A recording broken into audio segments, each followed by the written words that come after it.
feel called to help fix struggling marriages, even though you are still struggling in your own marriage? Because I felt the same way. But it turns out helping other women fix their marriages is part of what made my marriage shiny and amazing again. And so many of the top relationship coaches around here, they say the same thing was true for them. In my free masterclass, Purpose, Prosperity, and Intimacy, How to Have All Three and Help Other Women Have the Same, I share the number one most important qualification for becoming a successful relationship coach. And I also share the number one indispensable first step for fixing your marriage and how to share it with another woman. And then I share why it is that our coaches, our relationship coaches, have an unfair advantage over other relationship coaches and counselors. And then I go step by step through our proven coaching curriculum and share why it's so effective for fixing marriages and empowering coaches. So if you've been dreaming about becoming a relationship coach, come to my free masterclass, Purpose, Prosperity, and Intimacy, How to Have All Three and Help Others Do the Same. You can register at lauradoyle.org/purpose. That's lauradoyle.org/purpose. I thought that because I was her parent, that she should just respect me. And I didn't realize that what it needed to be was earned between the two of us.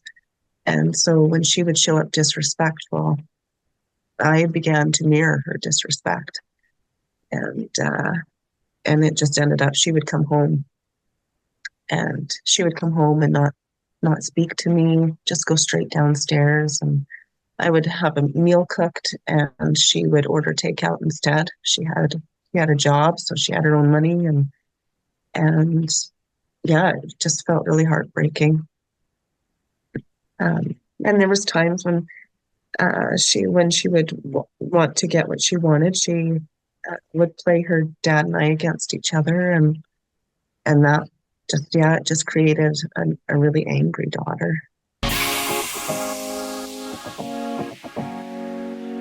Welcome to the Empowered Wife podcast, where it's all about fixing your relationship without your man's conscious effort so that you feel desired and taken care of and special, even if your relationship feels hopeless.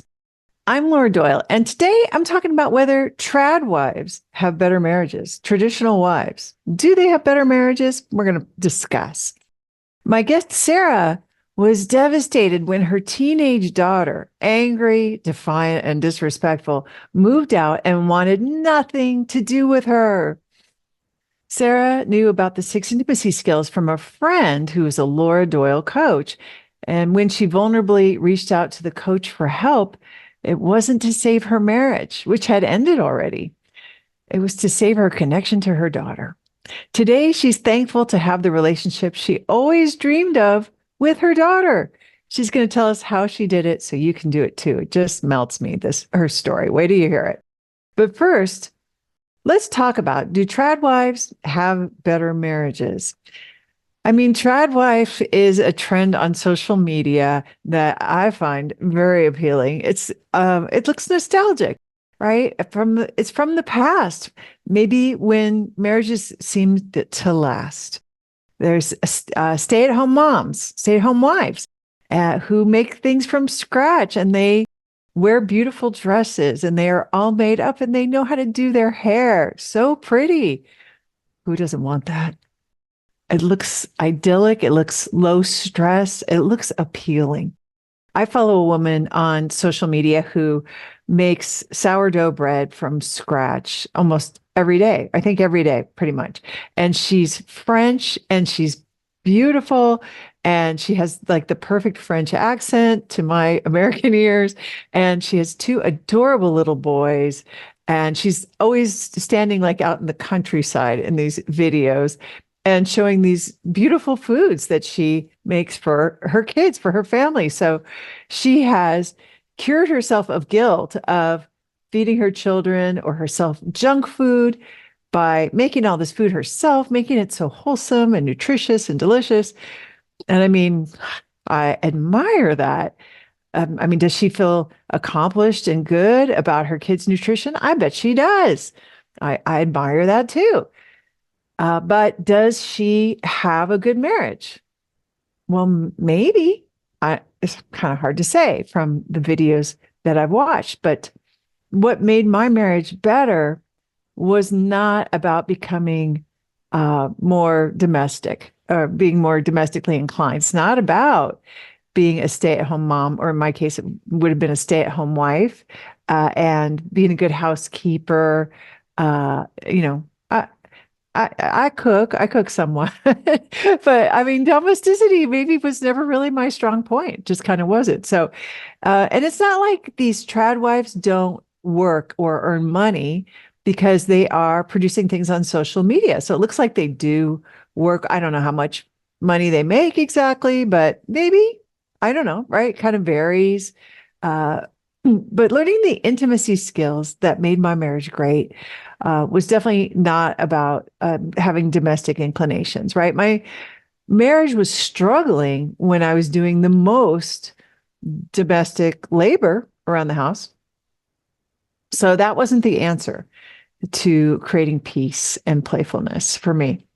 And I'm saying they about the trad wives, like I'm not really including myself, I guess, even though I wrote a book called The Surrendered Wife, which people think is pretty traditional, pretty old fashioned, but I don't really think so because I look at, well, first of all, it seemed old fashioned even when that book came out like over 20 years ago. It seemed old fashioned then, right? And I think about my grandmothers and my mother. I remember thinking, like, why didn't they tell me all these secrets, these things that most women don't know about how to have a great marriage, how to make your marriage playful and passionate, to make it last and thrive?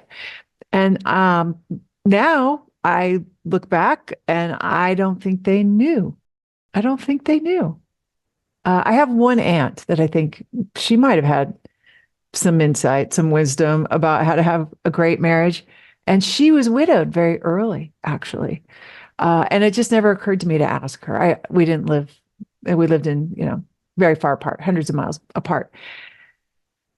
And I don't, my mom certainly didn't know. She got a divorce and was, I think, pretty lonely after that. And then I don't think most of my friends knew. So I don't know that this is something that we used to know and now we just don't know about anymore.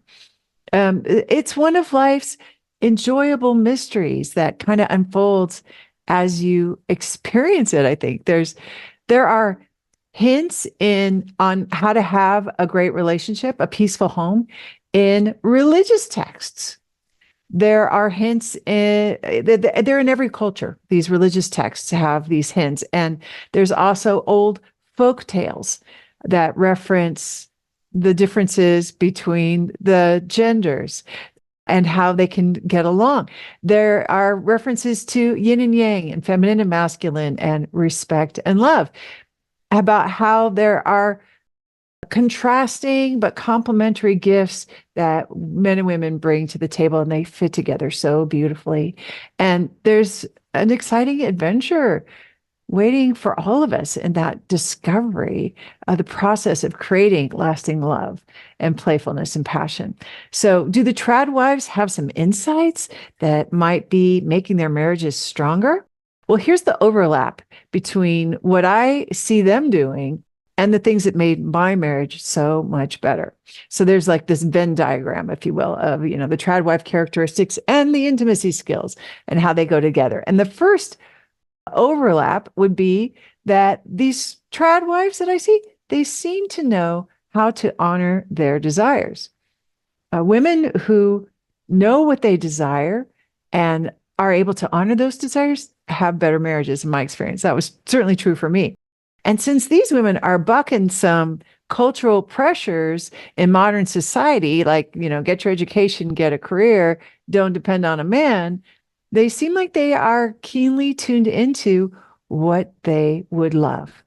They are seeking their own happiness. They're honoring those desires. So if this is a life that makes them happy, well, that made my marriage so much better when I started to really tune into that and honor that for myself too.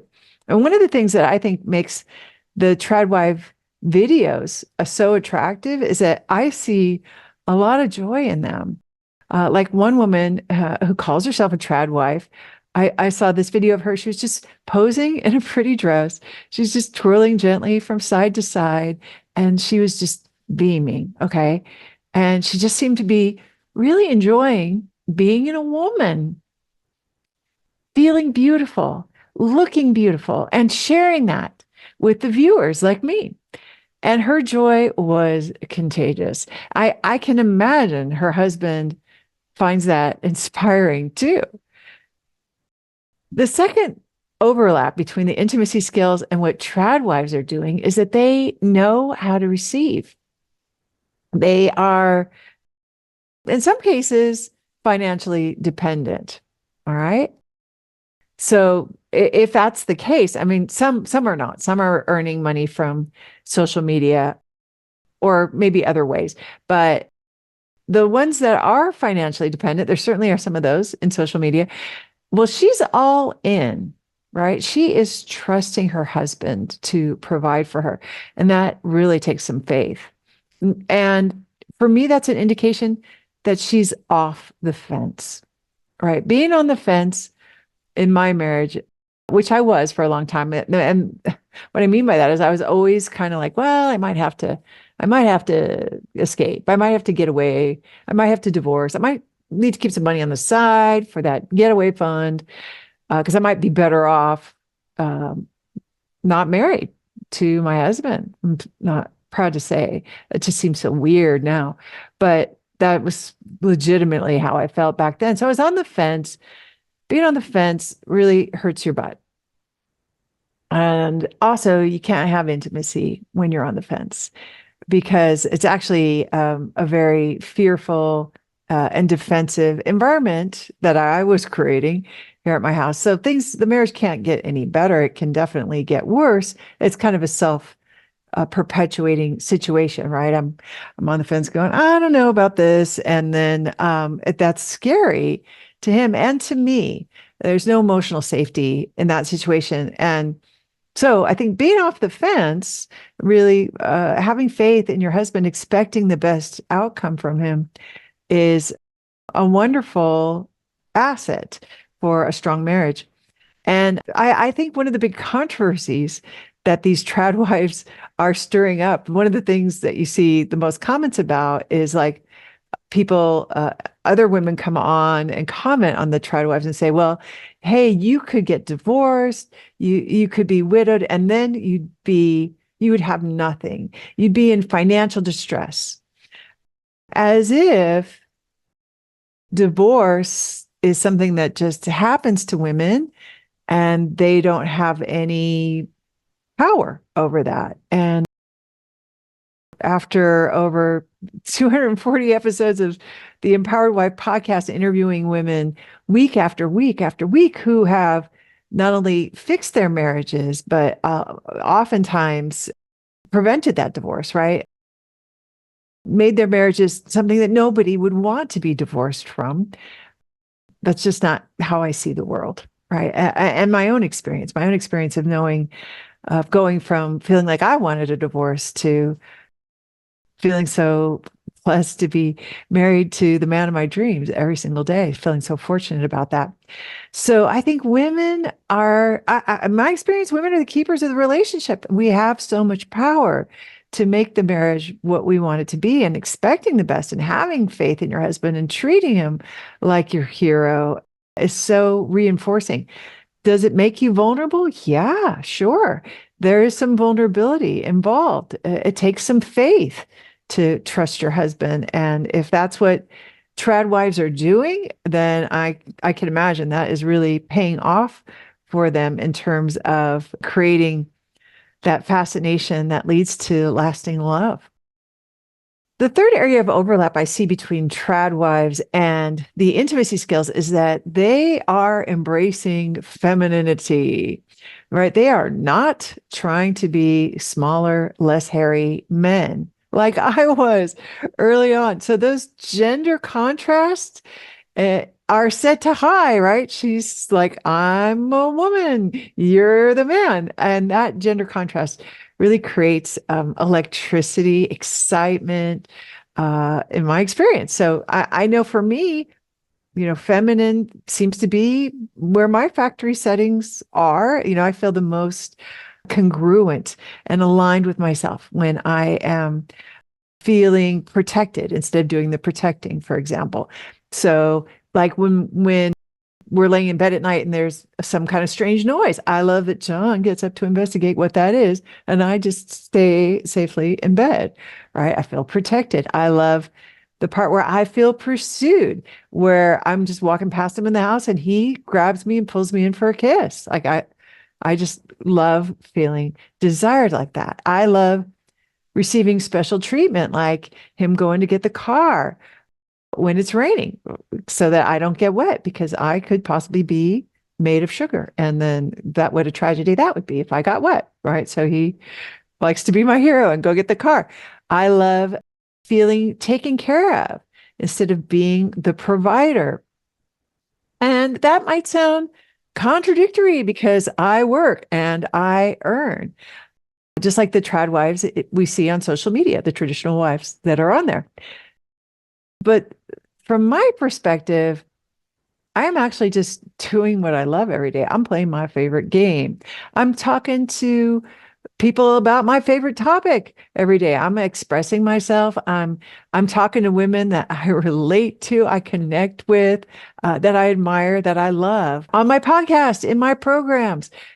John pays all our bills. He pays the bill when we go out to dinner, leaves the tip. He arranges the insurance. He preps the taxes. He manages the investments. So I feel taken care of. And this contributes to my happiness and to John's happiness because he gets to be the hero and I get to be the princess. Just like in those ancient folk tales about the prince and the princess, right?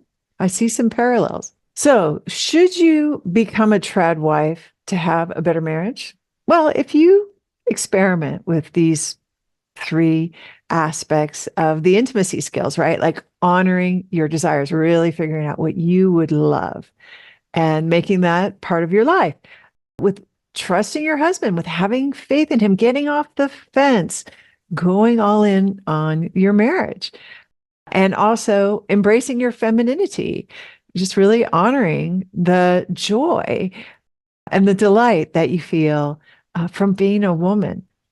How might that impact your marriage? Well, it might be fun to experiment and find out exactly how it feels to celebrate those aspects of being a trad wife.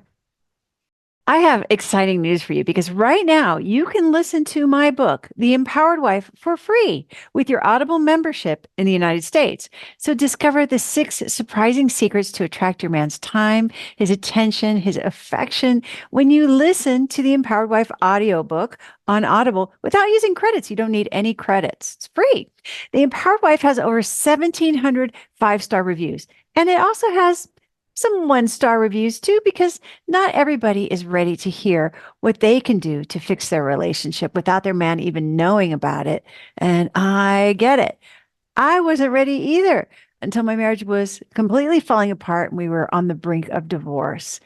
And then I learned from women with happy marriages what actually works. And now my marriage is shiny and amazing.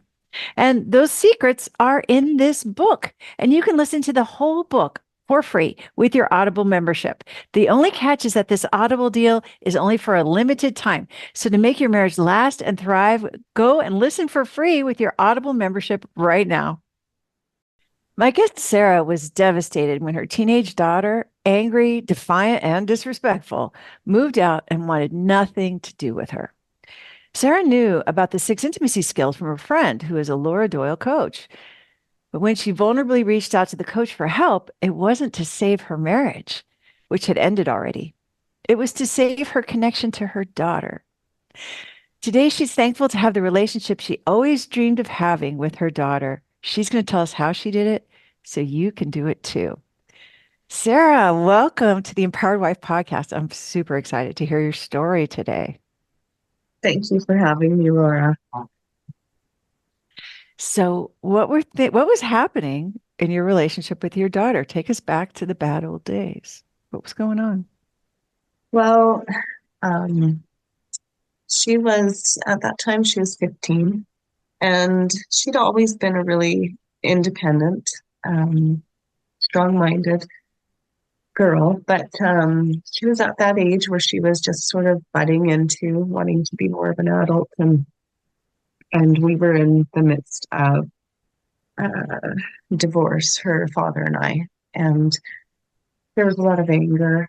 She was angry, she was upset, and she found herself in the middle of our struggles. And yeah, she when I would try to ask her to do something or try to parent her, she was defiant, and she she ended up pushing me away. Um, so we didn't. She got so she wouldn't tell me where she was going, who she was going out with, what was going on in her life. Anytime I asked her to help out around the house, she said no. She disrespected curfew, um, and it was just it was painful. I felt like it was painful all the time, but I was trying to parent with authority, and as I always had, and yeah, and it wasn't working. Scary because to not know where your 15-year-old daughter is or when she's coming home or Mm. who she's talking to and hanging out with. Yeah, Terrifying and also heartbreaking because had to feel rejecting also. yeah, yeah, yeah. It was hard. I I wanted to be there for her. I wanted to have a relationship, but I wanted to be respected. And and I think what I didn't realize was that I didn't know. I thought that because I was her parent, that she should just respect me. And I didn't realize that what it needed to be was earned between the two of us. And so when she would show up disrespectful, I began to mirror her disrespect. And and it just ended up she would come home and not speak to me, just go straight downstairs, and I would have a meal cooked and she would order takeout instead. She had a job, so she had her own money, and yeah, it just felt really heartbreaking. And there was times when she would want to get what she wanted, she would play her dad and I against each other, and that just yeah, it just created a really angry daughter as we would fight. Yeah. Probably no greater pain for a mom to than to yeah, feel like you're losing her, right? She's Yeah, going her own way and you have no control or influence. no, yeah, it was so hard. She wouldn't let me hug her or touch her, Oh, and it lasted for months. We really struggled for, I would say, for about 2 years. It it was a lot. And there was even a time where she said to me, um, we had been arguing about something, and she turned to me and she said, "I can't wait until I move out and I can get away from you." And oof. I had been feeling the same way. That's what was so awful. And I had promised myself I would never say that to her. And yet, when she said that to me, I responded, and the pain just took over. When you're hurt people want to hurt people, and I said, I'm looking forward to it too. Oh, yeah. And I walked away from the room and I just cried. I couldn't believe that, you're my little girl that used to cover me with kisses, and now she just, I was worried that she would leave home and never want to see me again. Oh, ouch. Yeah. Horrible. Yeah. So, yeah. And I, the pain of even saying the words that you told yourself you weren't going to say too. I mean, I remember those moments, with my husband too. And it just is, it's a tremendous burden. Like it's incredible Mhm. guilt to say something you can't take back to someone you love. So it just sounds like you were really hurting. That's what I get. Mhm. You were really hurting. And so what happened? What happened from there? Well, we had a falling out over we were driving home together. Well, it started off that she is a singer, and she had, was supposed to sing the national anthem at a function, and I asked if I could come and watch her, and she agreed. So I hopped in the car with her, and she's new with her license, and of course, being the helpful, controlling person that I can be sometimes. When she didn't signal to turn off the highway, I asked her if she knew that she should be pulling over to the side lane and signaling, and she was frustrated with me. And of course, didn't really respond. Gave me the cold shoulder. We went to the function, and we were on our way back to town, and I decided to bring it up again because I felt this fear about her driving abilities, and it just created a war between us. And we were in the vehicle, and she was going to drop me off at home, and then, but as we were arguing, um, she I asked her to pull over to the side of the road and let me out, and she didn't, and I got more upset and more upset, and we ended up in a screaming match. And when she finally stopped the car, I got out, and she told me that she was going to move out, and her dad has a second home that's empty, and she packed up her stuff and she moved there. And my ex said that he would allow her to stay in that space because I was obviously too crazy for her to live with. Oh, Yeah. ouch. Yeah. Yeah, that was a hard one. And so she moved into this home, and at the age of 16, and no supervision, nobody around, and no curfew, no anything. And I begged her to come home after a couple of days, but she didn't want to talk to me.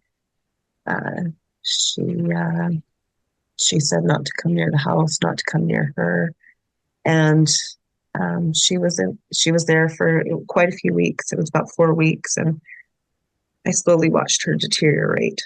It was stressful time with school, relationships, um, um, exams. She had a boyfriend at the time who was addicted to drugs, and I didn't realize that. Um, and my ex reached out to me, and he said that he was worried about her, that he thought that she was maybe suicidal. Oh, And this whole time, I was just in tears every day, just feeling really out of control and worried about her.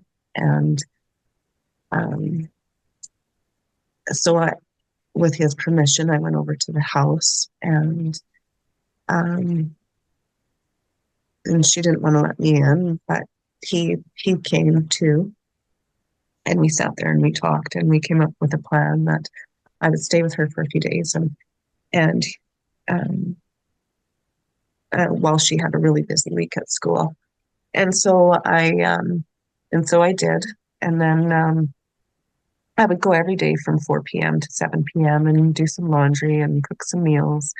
And after about 3 or 4 days, my ex called me up and said that one of his friends had told him that he thought that he was crazy for letting me stay there with her in one of his oh, homes. So he asked me to leave. And at that point, I left, but I just felt like there was no hope. I was I was so worried about my daughter. She didn't look good. She um, and I thought that I had relinquished control over her actions because I wasn't saying anything to influence it, but um, I, I just, I, but I was still full of so much fear. and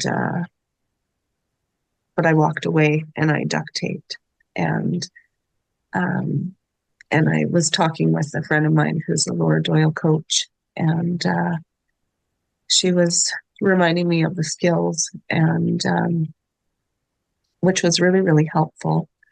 But I hadn't had a coaching session yet, and eventually, within another week, her dad had told her that she had to leave the house. It was too messy, and she came home to me. And when she came home to me, she walked through the door and she finally let me hug her and hold her, and she cried in my arms. Oh. And I knew then that we would figure this out. Oh. And, you know, I had been seeing a counselor then, and she had said to me, you know, Sarah, your relationships are a result of how you show up to them. And that hurt, but what that meant was that it was time for me to take accountability. And when she came home, I reached out to my friend that was the coach, and I found myself in my first coaching session because I was going to work at figuring out what it was on my paper that I needed to do, because I had been so focused about what she was doing wrong and what my ex was doing wrong, and that was getting me nowhere. And I realized what I had to do was figure out what I was doing wrong and fix that. That is an incredibly painful moment. And I think it's a moment I know I've avoided in my life. And I think a lot of people will try to dodge. But it sounds like your pain was so great and your desire to reconnect with your daughter was so big that it really kind of forced you to go to this place of accountability, which I really admire because it does sound so painful. Um, and also, I mean, you were kind of blazing a new trail, right? Like who gets a Laura Doyle coach around their daughter, right? Nobody does that, right? Yeah. We're kind of focused on marriage around here. But you saw a possibility to use the skills with her. Like Yeah. how did you decide to do that? Yeah. Well, when my friend was in her coach training, she shared with me about the book. And well, to go back a little bit, she had suggested during my separation to read The Surrendered Wife. Um, and it wasn't, when I read the title, I thought that surrendering meant that I was going to give my power over to him. And I shied away from it. Sure. And a few months later, I decided to read The Empowered Wife. and when I read that, it just, everything made sense to me. The skills made sense, and not just in a marriage, but in every relationship. And I hadn't done any workshops or anything. I just read the book and had chatted about the skills with my friend, and I had practiced them at work. And you know, here I worked in a place where there was 17 men, and there was 3 of us females that did office admin, and I had, you know, them fixing things for me or shoveling the walks for me. Just that was because I practiced gratitude and appreciation, and so I saw that there was things about these skills that could really work. And then I also would try and experiment with my ex, and because I wanted to have a healthy co-parenting relationship. And so I knew that the six intimacy skills were something that I wanted to live by. I wanted to learn how to be respectful and not be so controlling, because I wanted peace. And you know, the the whole time through the separation. And then even now, my vision for my life is, I say to myself, I want peace. And the your book, and I've read The Surrender Single as well, but your book, it's a map for me. You know, I had read other books about choosing love over fear, and it was great theory, but yours was the roadmap for me. And so that's why I chose to go that route to help with my relationship with my daughter. Well, I love that. And I mean, it sounds very courageous. And I just hear a lot of humility too, right? You deciding, hey, I'm gonna work on myself because I really care deeply about Mhm. this relationship and I want it to. Mhm. And you saw a glimmer of hope with that hug and those tears when she was crying in your arms. So so you called your friend and said, I want to work on this. So what Mhm. happened then? What was the first thing? Um, so yeah, so I found myself in my first coaching session, and the first thing that we focused on was coming up with gratitudes. And I had such a hard time. I feel I feel embarrassed to say that I had a hard time, because I had a hard time coming up with 5 gratitudes for my daughter, because I was in such a sad state in our relationship. Now they come easy, like they just fly out of my mouth now. But back then, like, we finally, I think she asked me to do 10, and we decided on 5. And the fifth one was that I was thankful that she showered and brushed her teeth, which feels so um, difficult to which feels so difficult to admit. But you know, after that first session and then the days that followed, um, it got easier, and it changed the tide. It changed the tone. Okay, so I love this. So you came up with your gratitudes for your daughter, and it was hard. It felt like a stretch to even Hmm. um but you did it. Hmm. And the fifth one I hear you saying was like it was a little pathetic in a way, right? Like there's Yes, so much more that's to your daughter than exactly that it. she showers and brushes her teeth. Oh, But it did something. It changed your heart from yeah, there. Just coming up with yeah, those five, it sounds like. yeah, And it then does. you continue to do this as a practice like every day I or did, yeah. So every day, when I was with her, I, after I was able to do it in my mind, practice the gratitudes, then I did them openly with her, and I would shower her with, um, you are so responsible for your schoolwork. I never have to worry about your grades. You're so responsible with your job. I love that you love to be around your friends. I love that you're excited to go out. I love how talented you are. I'm so thankful for XYZ. And yeah, and at first she didn't trust it. And she would say, I don't believe you. And I would just continue on. And yeah, and there was a couple times where she would say um,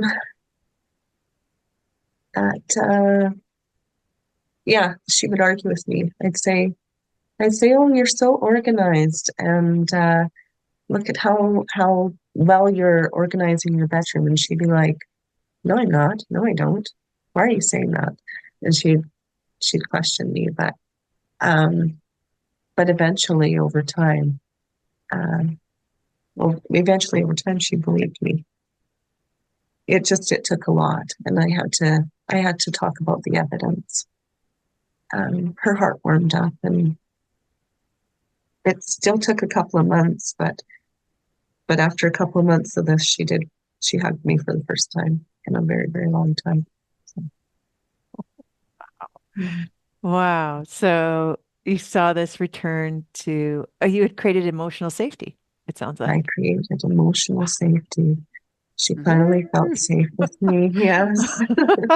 Yeah. That hug must have just felt like $1,000,000. Like there's Oh, probably no better yeah. feeling than to No. know Yeah. you did this Yeah. by being disciplined about focusing on what you appreciate about your daughter, what you love about your Yeah. daughter. Yeah. Even though she Yeah. was skeptical, was that scary to say it when she was like, "No, I don't. No, I'm Yeah. not." Sometimes I thought, well, am I really an imposter here? But you know what I realized was that, what she needed from me this whole time was for me to believe in her. And when she was growing up, I would like I'm an achievement driven person, and she would achieve things. She's very self motivated, and she would achieve things, and I would celebrate it, but celebrate quickly and then move on to set the next goal. And what she really needed was for me to just always champion her instead of pushing her all the time. And uh, and I think that she needed for me to say more often that you are enough just as you are. Um, and and I had to learn to relinquish control over her choices, over what she wanted to do with her life.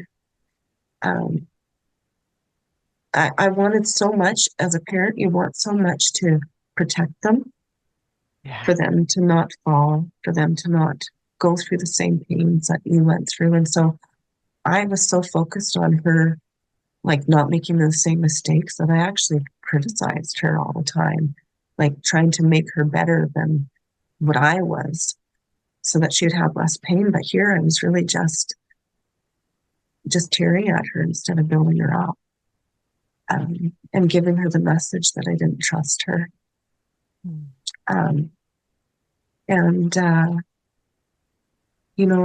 it was in that time of practicing the 6 intimacy skills um, that I let go of the responsibility of trying to control or influence who she was going to turn out to be or what she was going to be, and just celebrating in who she was going to be anyways and already, and just loving her where she was at and on her journey, and uh, and she's just this beautiful, amazing person, and it is her own lessons in life that she has to learn, and she just needs me to love her through it. And so it was just that awareness. I mean, it sounds great on paper, but I can just imagine the terror. Like even you give the example of her driving, right? Like you Hmm. want to protect your kid and driving a car can be deadly, right? So Right. Yeah. so in each moment as you're relinquishing control of these decisions that she's making and who she's becoming, I mean, how did you do it? Like, didn't it bring up a lot of fear? It did. Um, like her experimenting with partying or substance, like um, uh, cannabis, stuff like that. I had to duct tape, and I had to say that what I believed in her. I believe that you want to live a healthy life, and that I believe that you're responsible always for yourself and your decisions. And and I just had to allow her the freedom to be what she wanted to be and do what she wanted to do in a certain, because I just had to. And I'm not saying that you have to relinquish control and just allow them to do, I don't know, to go and experiment and smile and have a smile on your face. It's not like that. But like even a few weeks ago at university, she called me and she shared with me something a choice that he made that I wasn't so proud of, and I wasn't so happy to hear about. But I said thank you for sharing with me, and I was quiet. And she said, "You're not very happy about that, are you?"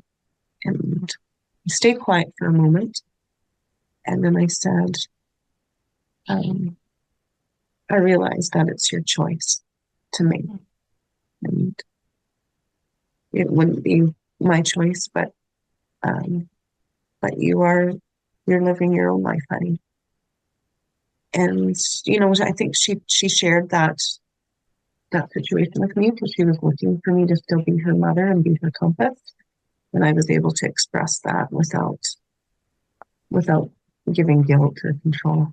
Wow, I love that. I love the way you said that. So you were totally on your paper. You Mhm. were speaking for yourself. It wouldn't be my choice, but this you're living your life, Yeah, honey. Yeah, and I'm here seeing you. I'm seeing you, but mhm, not judging you or right. criticizing you Yeah, for these decisions, not giving into your fear, right? Because I mean, what mother doesn't want to just go, don't ever do that again, or you've got to yeah, stop doing that, or like yeah, that's good, that's dangerous, or right? There's no more strong instinct probably, just even in your body, than to try yes, to yeah, save your daughter from her own yeah, experiences, her own right. consequences, right, in life. And yet that's not why, yeah, that's just not how it works. It's just not why you It's brought her into the not. world, right? So that she could be your puppet for the rest of her life. Yeah, So, yeah, okay, so I mean it sounds like not to say it sounds so easy, but I just appreciate getting to hear the inner struggle that is always kind of happening as you're choosing your words carefully. Like you had a game plan that you were following in your interactions with your daughter.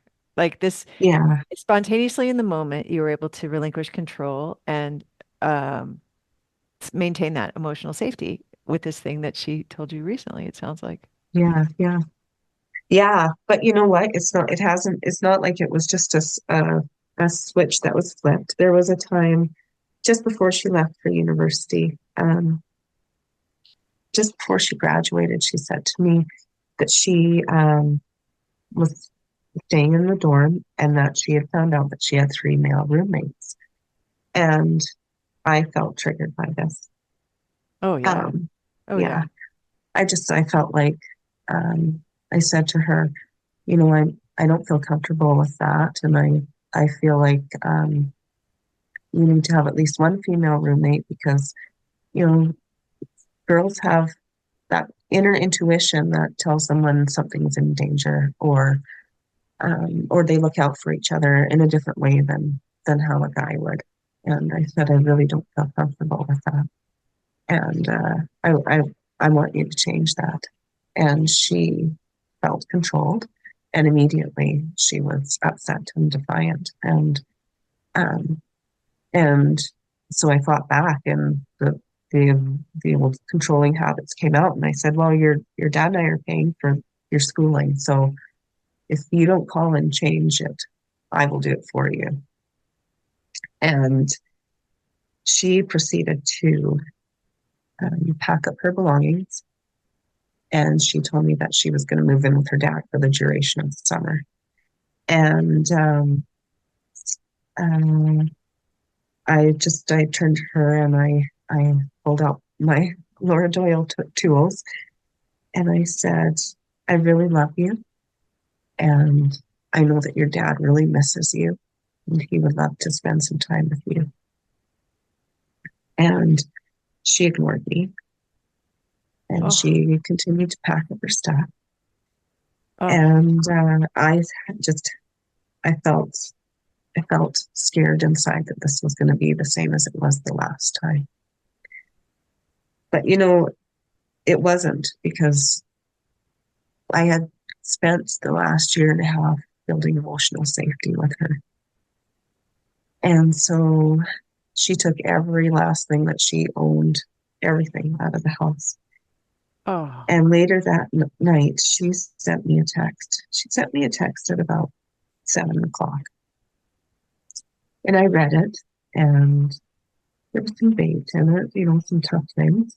Um, and I didn't know how to respond, so I didn't. And what she told me was that it was her university experience, that she would do what she wanted. She would be with her dad for the duration of the summer, and if I wanted to see her, then I could take her out for lunch to a restaurant once in a while, but that would be it. And oh, ouch, ouch, ouch, ouch, yeah, ouch. and yeah, and and I thought, you know what, I'm gonna wait till tomorrow to respond. But but my heart hurt. But my heart was bleeding love for her because it does for the kids. And she flew me that night at 10 o'clock.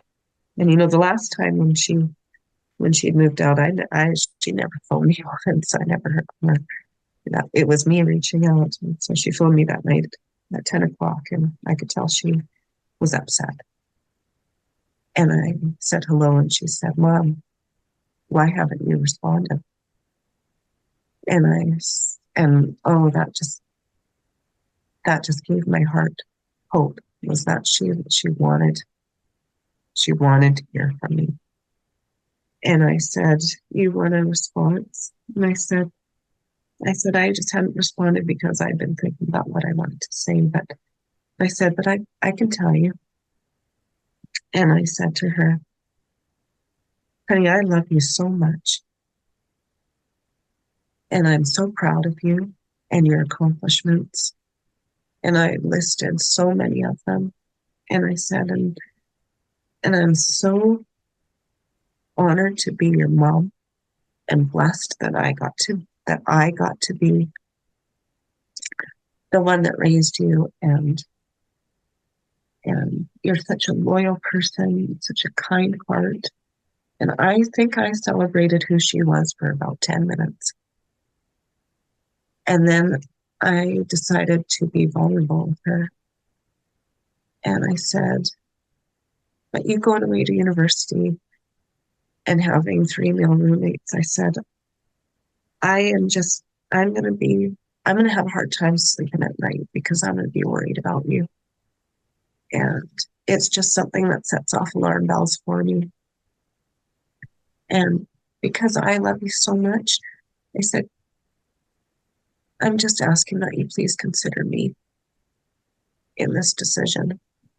And she's quiet for a moment, and then she said, "Okay, Mom, I will call tomorrow, and I will ask them to change my accommodations." And she says, "But I'm going to be the one that calls them, not you." And I said, "That sounds just great to me."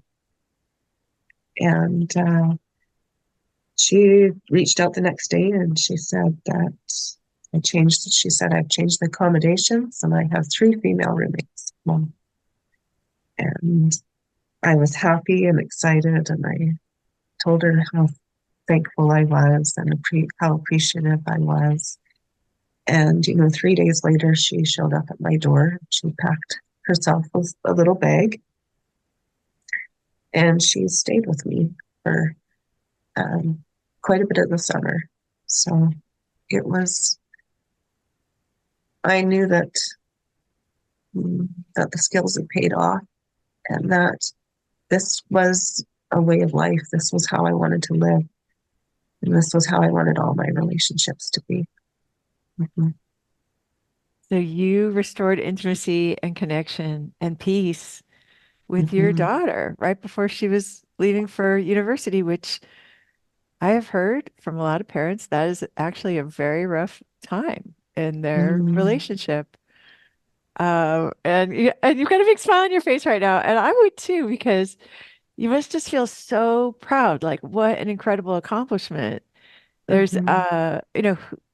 there's hardly anybody in the world that would means more to you probably than No, your yeah. child, right? I So know. Well, I There you remember go. my mom saying to me, she goes, uh, you know, with this whole process of her, you know, going into adulthood and independence and pushing me away and how painful it is as a parent, anyways. And my mom said to me, you know, it's just nature's way. And I said, what do you mean? And she said, well, because if they left us needing us the way that they need us and love us when they're babies, it would just be too painful to ever let them go. And she's right. It was part of nature's process of her wanting to push me away. I just didn't know how to do it. I didn't know how to let her go without figuring out how to relinquish control and respect her and honor her.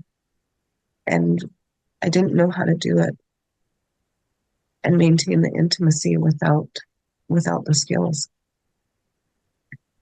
I love hearing how you used them with your daughter. It's just, yeah, it made me cry when you were sharing about how you celebrated her for 10 minutes on that phone Mhm. call when she called saying, why didn't you respond? She wanted to repair, and you showed up with repair and said, I think things we all want to hear from our mothers, right? We all want to be Yeah. celebrated by our mothers. I think it heals my own mother issues, I think, to just hear your story, Sarah. So Yeah. it's just beautiful. So, so you guys, so she was spending most of the summer with you, and you guys were, I mean, what was that like? How was your summer with her? Well, it was good. She was gone for quite a bit. So she the when she was home, she was with me for quite a bit of the time. She worked as a camp counselor, so she was gone for, about 4 weeks of it. And but when she was home, she was out with her friends and that. But we still just yeah, we, there was still lots of hugs and lots of talks. She likes to sit and visit and before she left home, she wanted her dad and I and her brother to cook supper together and yeah, it was great.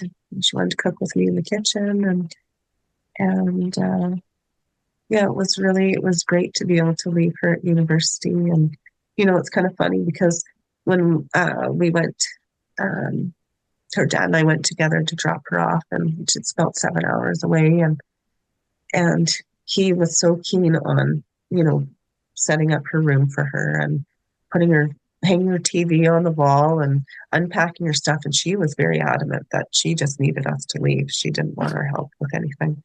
And it was sweet because here he's wanting to be so helpful and but I know the skills, so I know if she doesn't want my help, then I can't give it. And so I watched the two of them kind of do this little dance, and I said, I'm just going to be sitting here on the bed, and I'm just going to wait till you guys are ready, and I'm going to play some Scrabble online with my mom while you two get this figured out. And it was funny because um, a couple of days later she called me and she said, Mom, where did you unpack my shampoo? And I said, well, that must have been your dad, and I'm assuming that it's maybe in the bathroom somewhere in a cupboard. It was so cute. So she she was ready. It wasn't very long till her dad and her continued that dance, but then he realized that it was time for us to go, so we left. And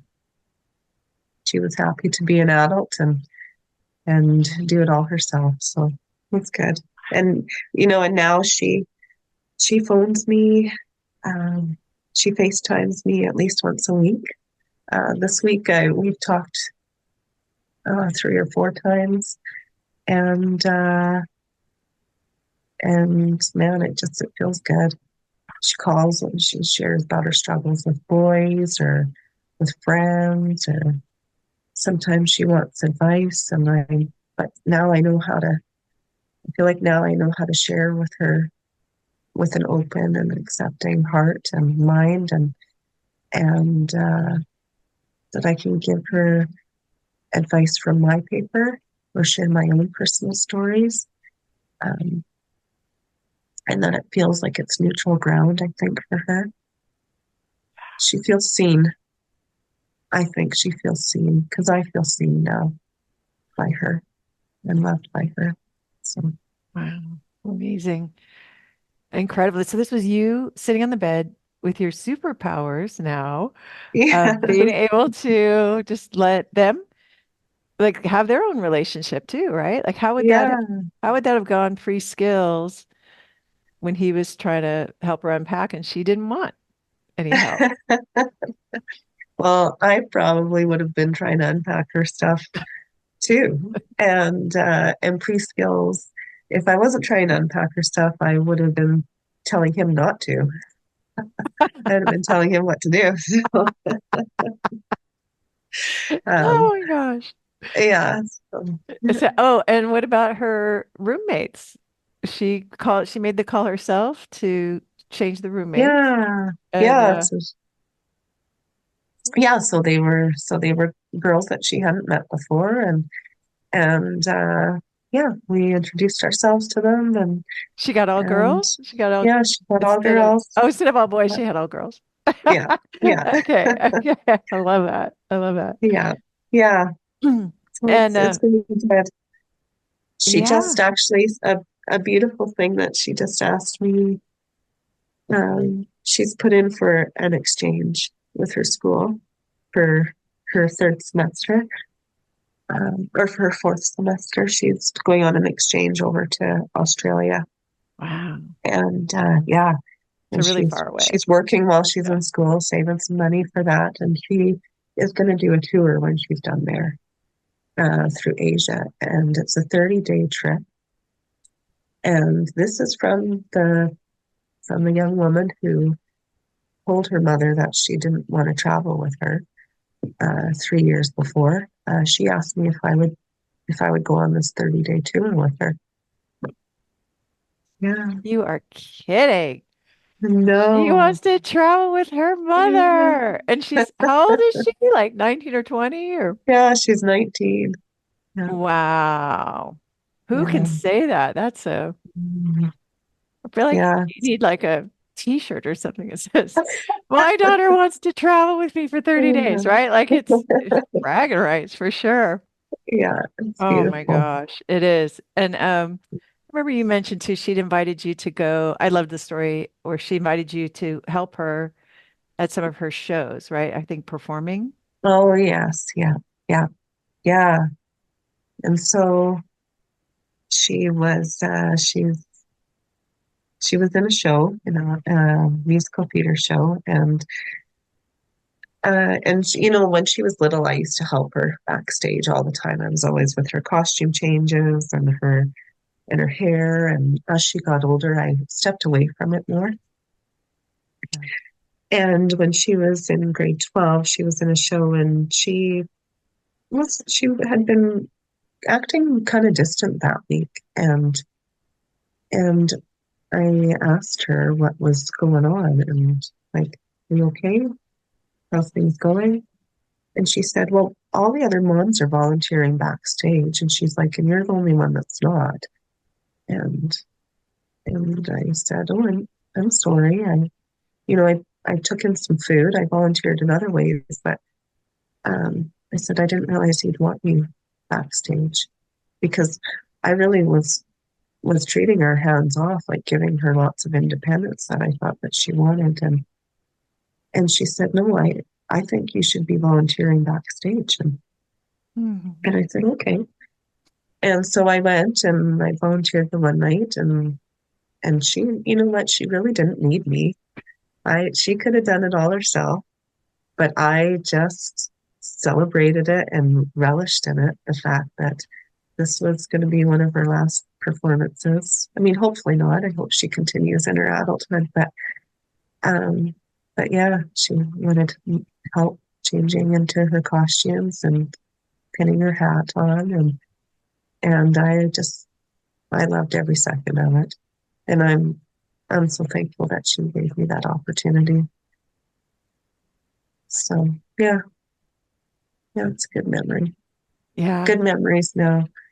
You know, there was too many bad ones in that 2-3 year span, but 2 year span, I guess. Uh,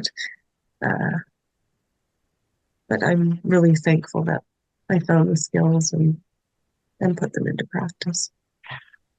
You must be so proud. I mean, I don't have a mother award. I only have a wife award here because that's what we normally do. But I want you to pretend this says best mother, and I want to present you with this award, right? Because it's such an accomplishment. It's such a I just can't think of anything that's more important than repairing your relationship with your daughter.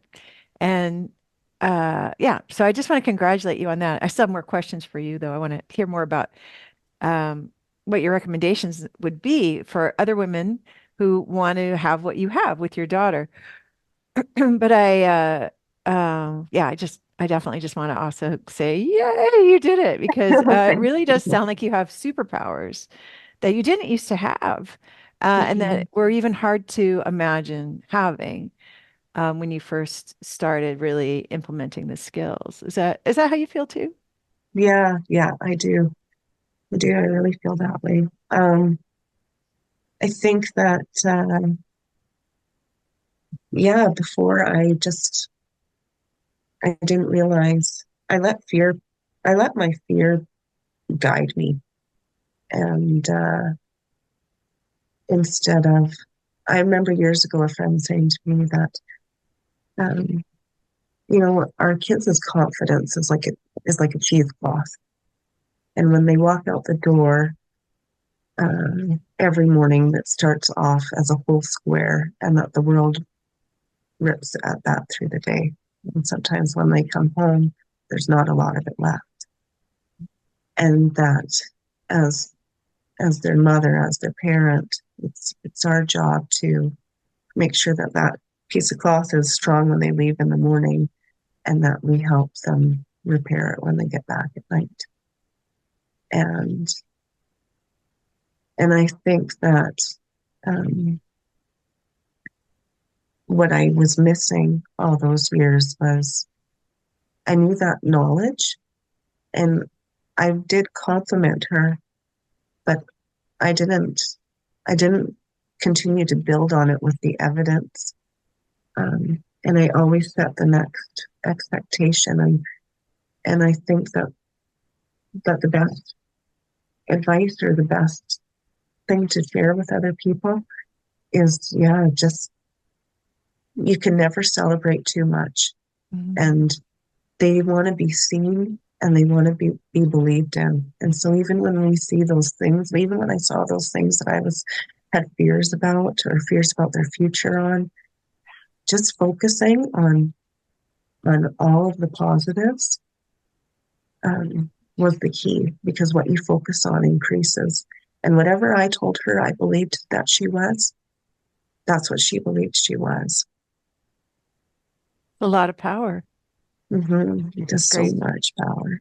Yeah. great power comes great responsibility, which you've Yeah. used it so wisely. So, and really helped your daughter become all your best, um, all your best visions for her, it sounds like. Yeah. Yeah. So she's got great things in store for her, and she's doing amazing things already. So, And do you, I mean, there still are breakdowns, it sounds like sometimes, right? There's still yeah. days when you and your Yeah. daughter clash or she's Um, cranky or, right? I mean, mhm. Oh, yeah. And that's just life. I think that it's just life when there's, um, where we'll still have some words with each other over uh, different things that come up, or, I'm putting the pressure on her to go visit her grandma and stuff like that. And yeah. the thing is that once you build that emotional safety, um, that you quickly recover over those over those things. And, but yeah, practicing the skills, it doesn't mean that you ever arrive. It doesn't mean that you're ever, that you've got this superpower and now you've made it. It means that you have a choice in how you want to show up. And sometimes we're able to stay with the new skills, what we've learned, this new mindset, and but sometimes we don't. And it's a practice, and it's an awareness, and it's a different way to live, and it's a peaceful way to live. And I like saying that I'm living Laura Doyle style, and it's a practice. It'll always be a practice, and because I'm not perfect, and I won't always get it right, but at least I'll get it right some of the time, and my relationships will have depth now, love over fear. And so how has this affected your other relationships? I mean, kind of walking through this crucible with your daughter, it gave you Yeah, these superpowers. It gave you, it sounds like a new confidence yeah, in it your, does. yeah. So how your other Um, relationships? well, I use the skills with my relationship with her dad, and it helps me show up as the person I want to be, and creates a peaceful environment for my kids. I wanted to have a healthy co-parenting relationship, and so I make sure that I practice my gratitude and my respect, um, that I'm responsible for how I am on my paper. And I think that um, divorced relationships can be very strenuous or strained. Um, but I feel like because to I choose to put my best self forward, that we can have a good relationship for our kids. And so we still have birthday suppers together. We sit at hockey games together, or awards banquets, or sometimes we'll drive together to different things for the kids. And so I've put it into practice that way. And I've also used it in healing the relationship with my dad. Um, my dad and I had a strained relationship growing up, and I wouldn't say like so much in my childhood that it felt really strained, but when I was a young adult, I really focused on it was a selfish time in my life, and I really focused on the things that he didn't do for me instead of the things that he did. And I think my dad felt like, um, he was in a home with three daughters and a wife, and we all treated him like we knew better, or we were very overly helpful, um, or we were, yeah. Well, I don't think my dad maybe felt like he had that much of a voice in the house, and once I found the Laura Doyle skills, I really wanted to put them into practice and build a relationship with my dad, and he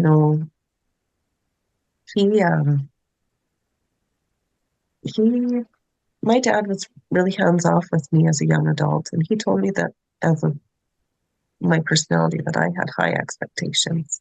And so I feel like that was how he saw me and how I made him feel. And I started expressing gratitude. One day I really was focused on the relationship. And one day I called up my parents and I apologized to them for not appreciating them. And I used the gratitudes, and I told them how grateful I was for the life that they gave me, and for providing me with. They ran a drama club when I was a kid, and a youth group when I was a kid, so I had somewhere to hang out at, and for teaching me work ethic. And I I focused on a lot of things. And after that, it wasn't it wasn't like a light switch, but after that, my dad became more responsive to me. And um and now he phones me. If he hasn't heard from me once a week, he'll phone and he'll just tell me that he really misses me and he wants to catch up. And he tells me how proud he is of me, how much he loves me. And I've created an emotional safety there. Um, you know,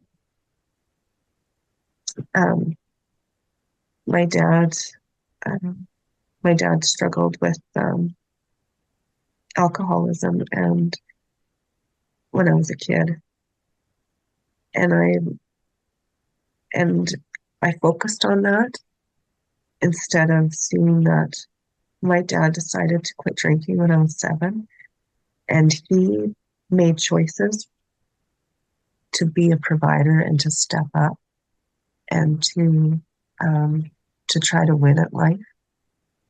And I just needed to celebrate and focus on all those positive.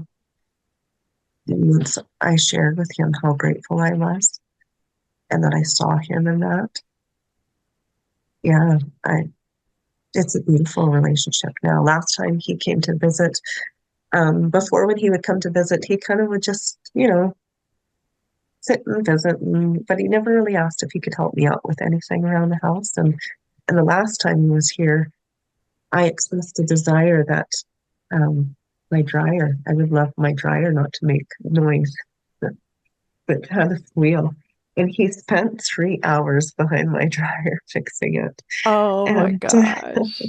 and yeah, and he fixed my doorbell and he fixed my taps and he did all these things for me and he was my hero and I let him know that. And yeah, and so he actually phoned me 2 weeks ago. I was the first person he called after he decided to retire. So, of He had course, big news. He wanted to share it he with had you big first. news and he wanted to share with me He, first. ah, And I just celebrated that with him and told him how I could hear that he felt relieved and I was proud of his decision and happy for him. So there's good things. Yeah. yeah. Good things. So you've healed, um, yeah, with your parents, with your daughter. I mean, there's healing. It Yeah. sounds like going back and then going down, like going Yeah. forward. It's Yeah. And yeah. with my son too. Yeah. Oh, I bet. I bet with your son Yeah. also. Yeah. Yeah. So, And could you be this skilled if you hadn't walked through this breakdown with your daughter? I know. No, because I don't think I would have taken accountability. There was you had the gift of desperation Yeah. of wanting, yeah. Yeah. I had Like, to really look at myself and look at the things that I needed to change. Um, yeah. yeah. It was the breakdown before the breakthrough for you. Hmm. Yeah. Yeah. What do you think if you could go back in time and tell Sarah what you know now? What do you think you would say? Mm,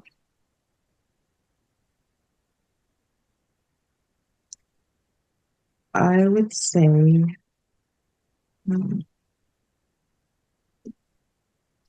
that you will have the relationship with your daughter that you always dreamed it would be. And if I could go back and intercept sooner, I would do that. If I could go back to myself as a young mom, I would I would have learned those intimacy skills then, and I would have practiced them. Yeah. Yeah. You know. Yeah. You're on your path having your experiences when you're having them. I remember regretting I lost time too. Mm, Um, so I can understand. Yeah. But I mm, can't help but notice that you have also just gone far beyond where a lot of, there are some women that will never be accountable for their part in the breakdown with their children or the breakdown with their father. And anyway, I'm just so impressed and happy hearing your story. It's so gratifying to watch what you've done and what you're continuing to do, and to see you feeling so good that you're going to have this great relationship with your daughter and your son and your dad, right, for the rest of your life, and your ex-husband Mhm. even, right, for the Yeah. rest of your life. Yeah. And I just, I see your big smile and your joy that you've created. So thank you so Thank much you. for sharing your amazing story and giving us all this insight today. Just loved Thank it. you. Thank you for having me. I'm grateful for it. I'm grateful for you, Laura. Thank you. Thank you. You're very inspiring, Sarah. According to a study at Harvard, and this was horrifying to hear, if you know a couple who's getting divorced, you are 75% more likely to get divorced too. Woo! It matters who you listen to, which is why over 7,000 women like you who think that having a great marriage is important have joined our free Adored Wife group. The Adored Wife group is a launch pad where you can meet our certified coaches and discover the best next steps for making your marriage last and thrive. It's 100% free to join. Just go to lauradoyle.org/group right now. This is a private group, and it's not for everybody, but if you are a wife or girlfriend who thinks that having a great marriage is important too, we'd all really like to meet you. So go to lauradoyle.org/group right now to join us free. That's lauradoyle.org/group. Listen and subscribe to the Empowered Wife podcast. On next week's podcast, I'm going to talk about how to respect your husband. I'm going to share 3 proven and palatable ways that you can do that. In the meantime, I hope you are having lots of fun. Today's fun fact is that, the computer is better than me at playing Words with Friends, but the computer is no match for me at water skiing.